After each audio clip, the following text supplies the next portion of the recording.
On this bright morning today, I thought I'll use an ingredient which is claimed to be discovered in the Indian archaeological site in the late Bronze Age. Well, some of you may have guessed it by now. I'm talking about ragi, also known as Nachni, finger millet, kodo, and the list just goes on and on and on. The recipe that I'm going to show you today is a Ragi Kanji. Hey guys, it's me, the Bombay Chef Varun Inamdar, and welcome to Rajshri Food. Let's begin. Well, Ragi Kanji for the uninitiated has different names in different parts of the world. In India specifically, it's known as Kanji to begin with. You also call it a Kanji, you call it a Ragi buttermilk, you slightly sweeten it more, and you can also call it a kheer. The list just goes on and on and on. Primarily what is important is the Nachni flour or the Ragi flour, which of course is store-bought. You do not need to get into making this or processing this or going to a mill and something like that unless you want it in a certain style. Otherwise, it's very widely available across the world. Africa, Asia are the biggest growers of finger millet. To begin with, let's take the Ragi flour and add it in a pan and dry roast this. Now this is a very important step because the kanji or the congee gets a slightly malt-like flavor or a malted flavor. Very important, otherwise it may just become sluggish. Another thing which is very important in this recipe is the measurement of the flour to milk and to water. Very important, otherwise this may become like a thick porridge, which is not the intention at this stage. Let's stir this and on low to medium flame and ensure that you get a nice nutty aroma. Go on for at least 7 to 8 minutes. Well, in my personal humble opinion, try this recipe in a small batch. Now this is an actually very small batch. It's just 2 tablespoons of flour and then of course it just goes on and on.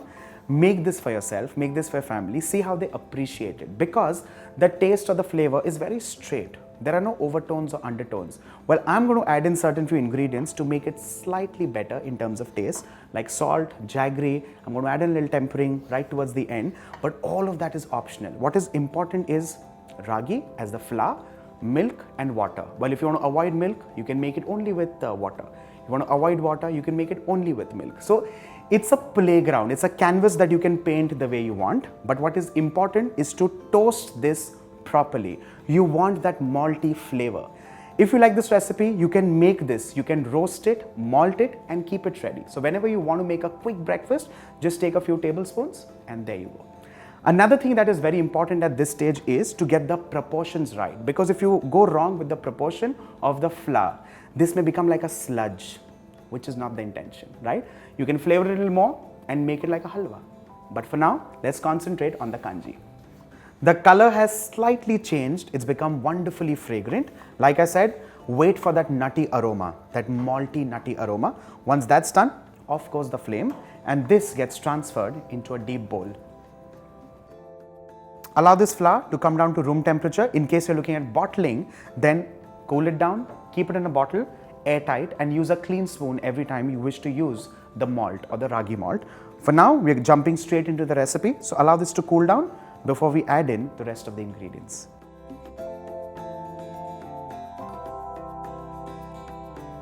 Our ragi malt has come down to a relative room temperature. Let's add in a combination of milk and water. Like I said earlier, little more milk, little more water, completely a personal choice. But for now, follow the recipe. Cold milk to begin with. Let's whisk this well.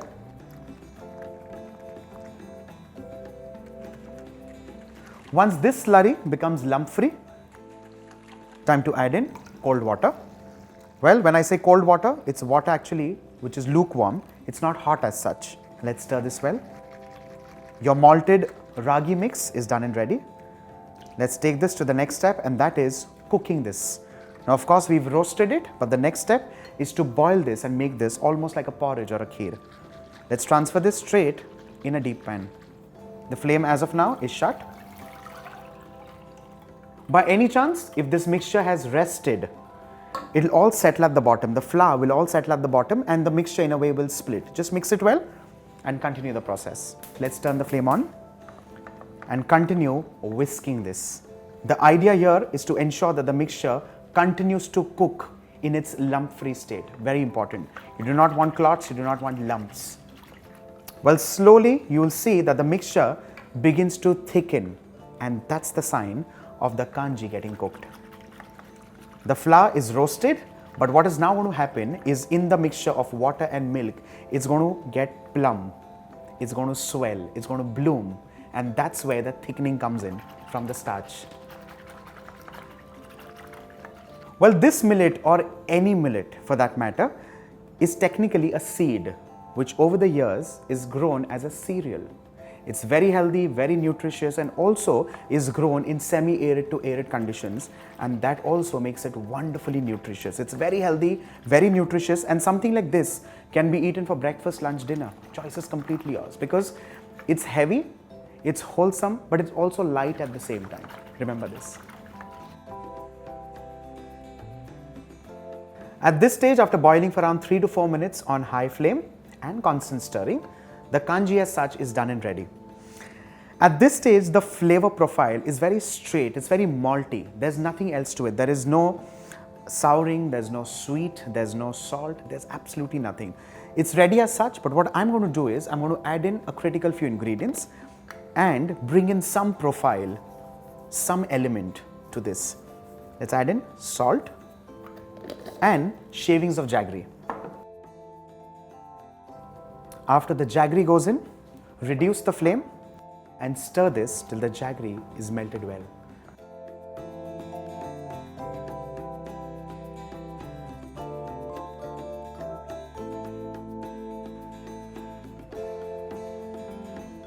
At this stage, let's do a preliminary round of tasting. Why preliminary? I'll tell you soon.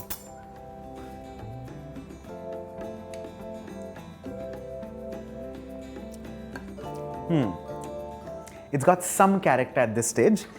I'll take it to yet another notch and add in just a pinch, not generous at all, a pinch of green cardamom, which is barely crushed. Let's stir this well. And at this stage now, trust me, the recipe is done and ready. But I'm going to create a tempering and take it to yet another level. So, if you want to serve it, this is the stage. You want to continue, follow this. Let's turn the flame off and keep this aside. Let's begin with desi ghee. Now, since this is a completely optional step, more of the tempering or less of the tempering is a personal call, a personal choice. What's important is desi ghee. The ghee has heated up. Let's begin with mustard seeds, black mustard seeds in this case. Once these begin to splutter, I'm going to add in cumin seeds, asafoetida, also known as hing, and last but not the least, green, fresh coriander leaves. Let's splash this tempering on top of the kanji now.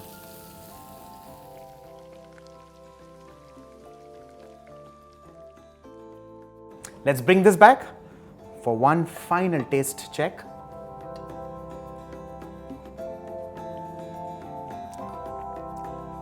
Well, I think it's perfect.